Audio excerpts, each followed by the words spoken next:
हीच मुची प्रार्थनान, हेच मुचे मागणी.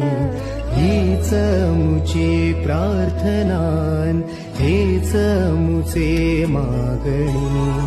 माणसाने माणसाशी माणसासम वागणे.